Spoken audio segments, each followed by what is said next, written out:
Happy Friday, guys. Charli Wall here, answering your question of the week. I had a question. Well, I've kind of had a couple this week that are along the same lines, so I'm going to try and merge them together. It is... Oh, oops.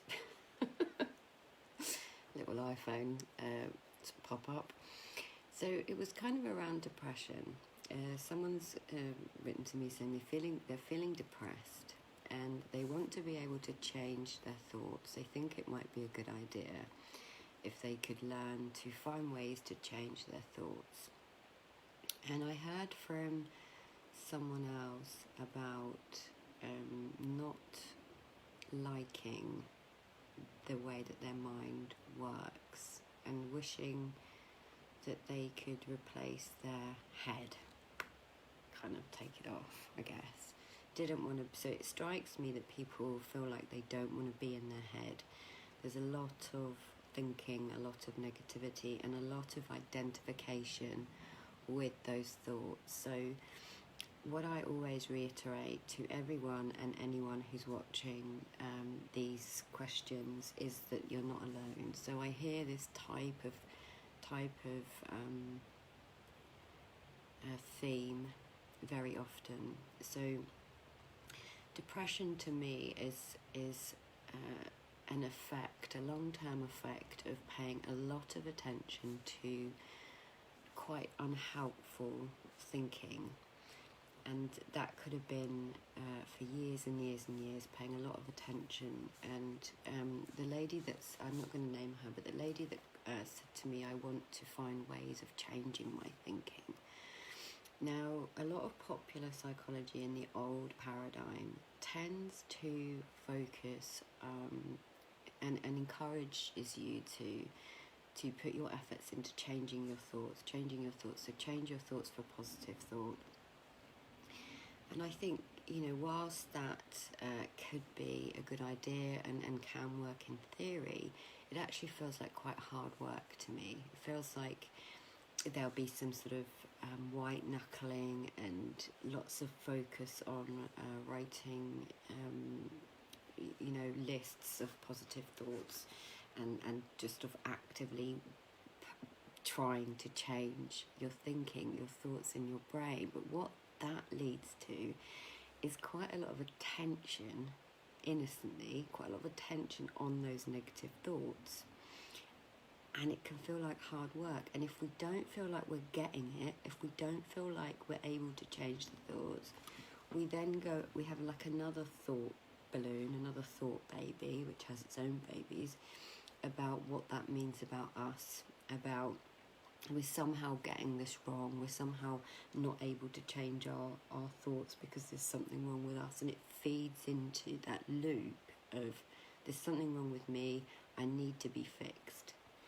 So if I can just kind of point you somewhere else, so I'm sure if you can kind of really pay attention to the thoughts that come in and out all day long. Now, I don't want you to pay attention to the content.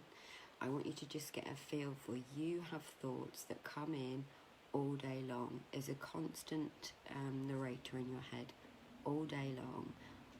From birth until death, it narrates your life.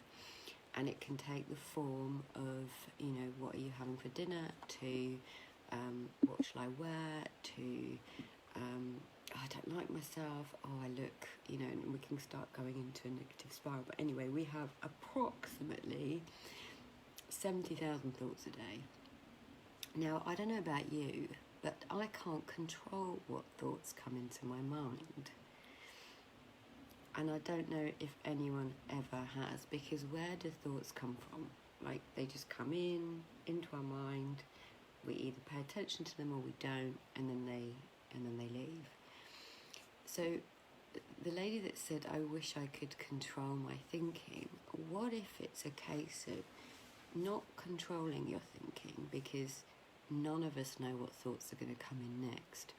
What if it's a case of seeing that those thoughts are actually impersonal, have nothing to do with you, and that we all have them, every single one of us? that's universal. We all have a narrator.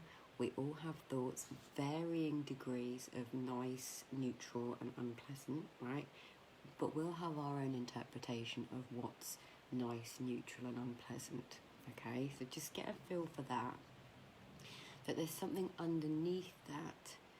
There's something a bit more perfect underneath all of those thoughts that come in and out. So what if you don't have to control your thoughts at all? What if it's to see that we all think, and we have a gift of thought, right? So we just think, and in any given moment we are going to feel our thinking regardless of the label that we've given the thought. For example, nice, neutral, or unpleasant. I just want you to notice that, because it is much more about your relationship to seeing that these are just thoughts that flow in and out of your head and you have no control over them. And actually, if you try and change them, you just kind of make them a bit more, you just give them a bit more energy. So you're putting your focus on them, and the more you put your focus on something, the more it's going to kind of come round and round and round, okay? Now, to the other lady that kind of said, I just wish I could change my thinking. Again, I think it's kind of like the same. We think that there's something wrong with us. We think there's something wrong with our mind. We think there's something wrong with us for having the thoughts that we do. We think there's something wrong with us, like full stop. And we will find, if we have that belief, it has a forward feedback loop. We will find evidence that that's true.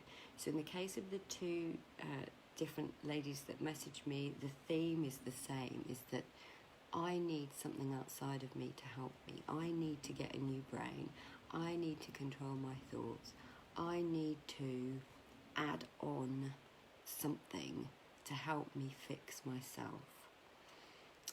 What I've learned, and the way it looks to me now, is that there's nothing wrong with you.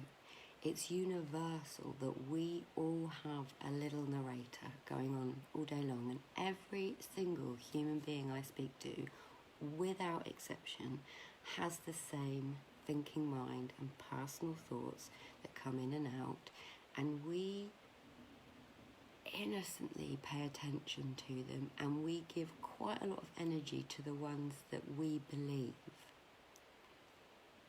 That's the misunderstanding. We give attention often to negative thoughts because we think innocently again that our thinking says something about us as a person, and it doesn't. It doesn't say anything about you as a person. That's the misunderstanding. The misunderstanding is that your feelings are telling you they're telling you nothing about you as a person. They're only telling you about the content of your thought in the moment. So to the lady who said, I'm feeling depressed and I want to be able to control my thoughts, it's more a case of seeing, A, you're a human being, B, you have thoughts, C, you're innocently giving those a lot of attention, and the more you do, the more we activate the stress response, and the more we activate the stress response, the more we have all these, there's cortisol and all these hormones that come up that kind of dampen us down a little bit, because it was meant for us to be running away from a saber-toothed tiger. And the more we activate that stress response, the more depleted we feel. Hence, we kind of feel depressed, we feel disconnected. Depression, deep rest, it's a intuitive knowing that you just need to settle down. You just need to calm down. You just need to not pay attention to those thoughts that are coming in and going out naturally, because they will go out if you stop breathing life into them. So I speak a lot about this on my 8-week program, which I'll be running again when this current 8-week program finishes, and in my circle, in my membership site. And of course, I'm running a retreat in April where I'll be offering coaching and deep diving into this understanding with you and kind of connecting it to nature, because why do we as human beings think we're separate, and think that we are not a part of nature? Because we absolutely are a part of nature, and we're being taken care of in exactly the same way as everything else is being taken care of. So if you want to talk to me about any of that, please send me a message or comment below. Or if any of this resonated with you, again, just comment or send me a message. I'd love to hear from you, and I'll put all the links wherever this goes, wherever you see this, and I look forward to seeing you soon. Take care. Lots of love.